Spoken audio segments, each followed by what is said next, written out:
As soon as you change your narrative about what's possible for your business will change and your world will change right along with Totally. it.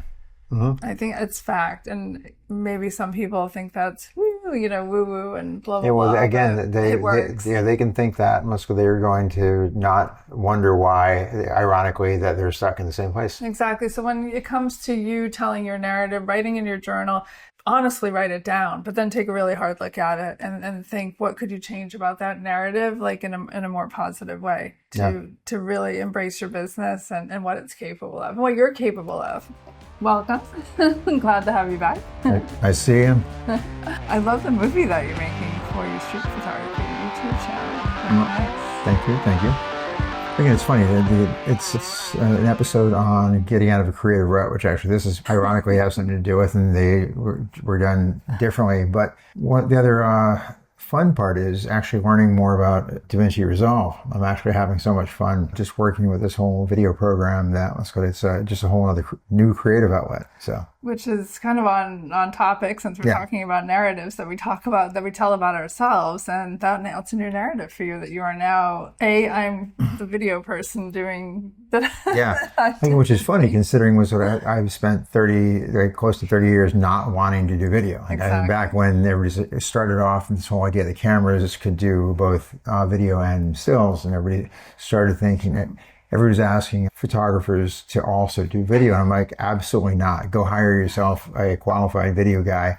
I do one thing, I do it well, and that's that. I really, really did not see this coming. No, it's fun because not only are we incorporating video, you are now the DaVinci Resolve king, or at least you're having a good time. I think I'm having a great time. But I'm still on the low portion of the learning curve. Mm-hmm. But it's fun. It's the part of the learning process that I find the most fun. Because just once you're at the top, then it's just trying to stay there. Then it's not fun. It's maintenance.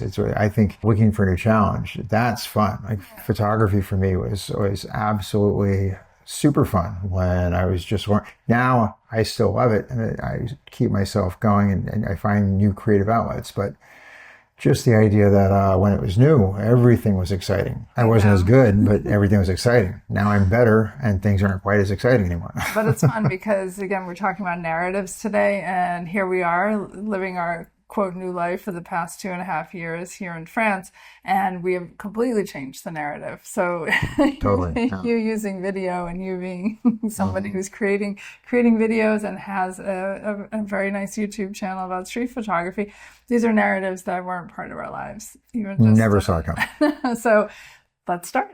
Okay. Okay, so I'm going to ask this. This is being asked to you, to the listener, or those of you that are listening and not watching. I'm using my hands. What is your current narrative versus what do you want it to be? That's the perfect segue to talk about what is the narrative that you tell yourself about your business. This is really important because I think having a really good look, a real understanding of what you tell yourself about your business will help you see what is and isn't working. So what is the story running in your head that creates who you think you are as the photography business owner? We think our narratives are the truth. So what is your current narrative versus what you want it to be? And where did your story come from? We kind of just spoke about that, like that you being a videographer, which is hard for me to even say, is part of your new narrative. But tell me now your new narrative versus maybe your narrative from 30 years ago, for example. 30 years ago, I didn't see me being here. Actually, 30 years ago, prior to graduating photo school, I was working as an assistant in a small wedding portrait studio in the Bronx. And my boss at the time seemed to constantly be blowing his sack. That's good. He just never seemed to be happy. And if he was happy for a moment, it was short. He just wanted business. All he saw was he needed money to come in. He didn't qualify it any other way that they could pay. Where I got to see how miserable he was all the time. So when I went out on my own, I recognized that the interview process is a two-way street. They're not just interviewing you because to see it to work with you. You should be interviewing them at the same time and making sure you want to work with them. Just because they can afford you doesn't mean that you guys are going to get along. And it's better, I think, it's worked for our business for forever, knowing that we're going to get along with clients. And so it makes, if you get along, if they like you, they like your work. It's just one of those things. It's more important than they like you than your work. Your work gets extra points if they like you. And it doesn't matter how great your work is if they don't like you. So your life is made much easier if you just pay attention and listen. Do I vibe with this person? Because if you don't, then it doesn't matter how much they pay you. Not only it's going to it has a huge potential to end poorly, and then your life is not going to be your own. You're going to be putting out fires. It's easier to let a little bit of money walk out your door at that moment, and more will come in, and you'll get a reputation amongst those people. To narrative. His narrative was, I just need to make a buck, and he wasn't really thinking how he's going to get out of where he is. I don't believe that he had given this too much thought. He just thought that he enjoyed photography, he was good at it. If he had a store in the storefront in the Bronx and became the guy, everything would be good. But he didn't grow, and I watched his business start to fail over the years because I kept in touch, and it was sad. He didn't grow along with time, so all he did was look backwards, and anybody that came along, he just assumed, well, you didn't pay your dues, and you don't know what it's like, and you shouldn't be here. Wow. No, life doesn't care. Life doesn't work that way. Mm-hmm. He painted himself into a corner. He believed that he was the king, and unfortunately, nobody else believed that. And so while his kingdom kept getting smaller and smaller and smaller, he kept getting angrier and angrier and angrier, and eventually just fizzled out. It's sad. I wish he's not unique though, and he's not unique. Especially you were talking 30 years ago, and obviously it was more recently that his business fizzled out. But I think we've seen a lot of people over the course of our lifetimes in the photography world that has happened to. So had their narratives adapted, had they told themselves a different story, like maybe now it's time to learn video just learn a new skill, keep yourself fresh in the game. Yeah, keep yourself relevant, because your time doesn't stand still, and tastes change. Your taste should change. Exactly. So when you look at your life and your business, what is the story you tell? I think this is a great journal exercise. So grab your journal and write it down. I'll put that in the show notes. Grab a piece of paper or whatever it is. Understanding the story that you're telling yourself about your business is very poignant, because it's almost like you're looking back at yourself. You don't see it. You can't see your business in the mirror. So doing this journal exercise, I think, will help you flesh out exactly what your opinion or your thoughts are about your business and how that actually lines up with truth. So the example I want to give is photographer number 1 says something to the effect of, I don't know anything about running a photography business, and I know I'll never make any real money. I'll always have to keep my, quote, real job so I have a steady paycheck. It sounds pretty defeatist. Well, yeah, I know people like that. Right. Yeah, sad. And then we also know people like this that are photographer number 2 defines themselves. Their narrative is, I am one of Harper's Bazaar's top 25 destination wedding photographers in the world. I charge $25,000 per wedding, and I have the next 2 years of weddings already on the books. I will have $1 million in the bank by the time I'm 30, because I've had a plan for my business from the beginning, and that included learning as much as I can about both photography and business. I enjoy making money, but I enjoy keeping it more. I love investing in me and my future, and it's all thanks to my incredible brain and my photography business. Completely different narratives. Completely, yeah, much longer narrative. And but again, because there's some actual thought in it. That's because it's easy. It's amazing how short and concise negativity is. Like, it doesn't need specificity. It just needs you to not be specific. Whereas, you don't get things that you don't really think about, and it requires the specifics.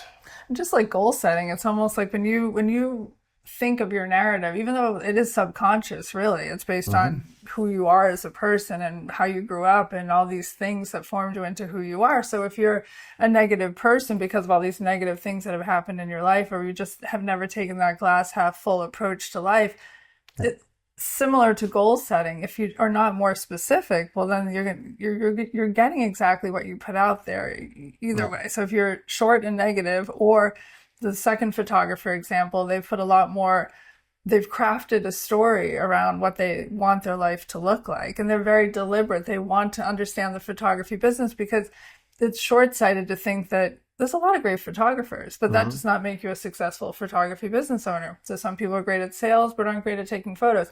By defining exactly what you want your business to look like, exactly how much money you want to save, and these career goals, that person is working towards that versus just throwing a blanket negative statement out. Well, I'm going to have to keep this day job forever because, photography business sucks and Mm-hmm. I'm never going to be able to do it. So you can see how the narratives. Well, again, I just think of as a sports metaphor. The like goal has to be specific. A referee judging whether the running back scored a touchdown or not. Well, he was well, yeah, unless you were Vinny Testaverde way back when. But if you get close to the goal line, you didn't score. There's a specific spot you have to get to, and to get to that spot, you have to make plans. Again, and life is trying to plan against you. So you have to be specific in how you're going to get to that one spot. And that's in business, in anything where you want to have control over what you do. If you're just willing to just hop on and go for the ride and see where life brings you, well, good luck with that. It shows up everywhere from, diet and exercise to your career. Yeah. So it's Like I just like to lose weight. Well, what does that mean? exactly. What number do you want to see on the Yeah, scale? I'd like to make more money. And what does that mean? Yeah, what 10 number? 10 cents, $10, $10 million. What? And then, okay, I want to do that. Now, oh, fine. Now, how are you going to do that? Exactly. Like, these things are all things, a part of the plan. You need your goal and you need your plan to get there. And once you have that, again, it becomes far easier to actually do it because you now have something to focus on and things start to take care of themselves. Again, to use the football analogy, the plan goes awry, but some new little lane opens up and now you've just gone streaking down and you get this unexpected touchdown. Or you get put on your butt, you get up the next play, draw up the right one, and you exploit it, and bam, you scored. Like, without knowing where you're going, you can't get there. Very true. Very, very true. The second photographer, she may have a different outcome in her business. One is defeatist and one is optimistic. Both of these narratives are optional. Your narratives determine the outcome of your life. So how do Keith and I know the story of the narrative firsthand? Years ago, and I know I have alluded to this on another podcast episode, I definitely had a negative narrative around our business. Other photographers had it all figured out. I didn't believe in our pricing or niching down.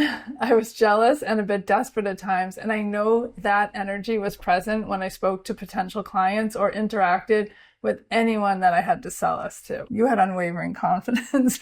Unwavering, I'm not sure, but yeah, I had some confidence. But something changed when we decided to start taking a month sabbatical each summer. And again, I know I mentioned that a few weeks ago on the podcast, but after that first summer in Paris, which we took dead broke, by the way, and I know we mentioned that as well, we were changed when we came back. Our dream board was born. Our mindset around money started to shift. We began paying off our debt. We also joined a gym that we went to religiously 3 times per week, and that became a non-negotiable item on our calendar. My mindset also shifted from poor us to look at the world filled with a variety of photographers that may be more suited for a potential client than we are. Instead of desperately trying to book every client that reached out to us, I let go of clients that I knew weren't the right fit for us. It's like that. Yeah, it's like that story. Yeah, it's like the story from before, yep. It took me longer to come around.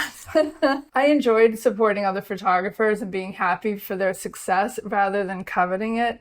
This mindset shift, it shifted everything for us. It was an awakening. I was getting into self-development at the time. I was listening to Dave Ramsey to help with the debt and found self-improvement type podcasts to listen to and read books. I believe for me, it all started with reading Jen Sincero's You're a Badass Around Money, although I think you said it was a different name. You're a badass at making money. Mm-hmm. And then it was more books, more podcasts, journaling, morning pages, all the things. And I think simultaneously, you're doing some things too. Yeah, I was watching you read all this stuff, and as opposed to just listening to you talk to me about it and getting nothing but secondhand and not developing myself. I specifically remember reading Napoleon Hill's book, Think and Grow Rich. So anyway, it kind of pretentious title, and misogynistic and racist and a whole bunch of stuff because it was written in the early 1900s, 1930, I think it was. Jen Sincero's version of this is brilliant and funny and motivating and outstanding. And really, if you're gonna read one or the other, hers is a much easier read, and with you'll laugh versus wince. But the basic message is the same, and it's transformative. Like, it's really, really strange. I never thought, again, growing up in the Bronx, was that this idea of projection projection always seems like a negative term to me.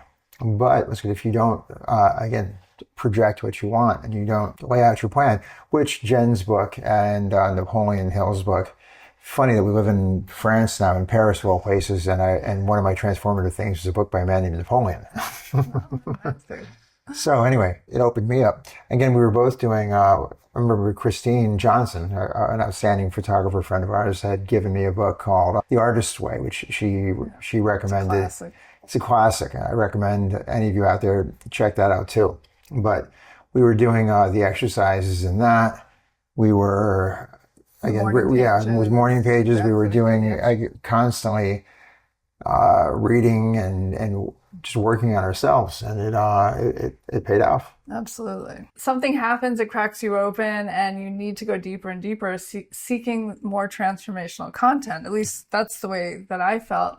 As these emotions were shifting in my brain, literally, like I could almost feel it changing from desperation and uncertainty to optimism and being hopeful. It was magnetic, the way we began attracting more of what we truly wanted. As our emotional energy changed, our business gained traction, and then everything started positively snowballing. It was almost like night and day. And I'm over exaggerating, but I think when you start applying your mind, again, the narrative that you tell yourself starts shifting when you start filling your mind with new books and, different thoughts on podcasts and seeing what other people are doing and how they're progressing and things like that. I think it's impossible not to have your mind start growing with it and the narrative that you tell yourself. And again, with the access to information, both good and bad, that the web provides, there's no real reason not to look for stuff. And if you don't even like to read, you can listen. You have Spotify or one of the other streaming services. You can hear a lot of these books are on audio. Yeah, and you don't need to go it alone. Is the point. I mean, there's a lot of support out there in the form of books and podcasts and everything under the sun to help. And now we're still transforming and allowing more and more optimistic energy into our life and our business. I think it's a process that we've kind of opened up that we're never going to put back in. Like we'll keep going. As soon as you change your narrative about what's possible for your business will change and your world will change right along with it. I think it's fact, and maybe some people think that's woo-woo and blah, blah, blah. Again, they can think that, most of they're going to not wonder why, ironically, that they're stuck in the same place. Exactly. So when it comes to you telling your narrative, writing in your journal, honestly write it down, but then take a really hard look at it and think, what could you change about that narrative, like in a more positive way to really embrace your business and what it's capable of and what you're capable of. Yeah, you're capable of a lot more than you think you are. Exactly. You have everything you need to succeed. So we just got to pull it out of you. One podcast at a time. So, cool. All right, thank you. Thank you. See you next time. Bye-bye.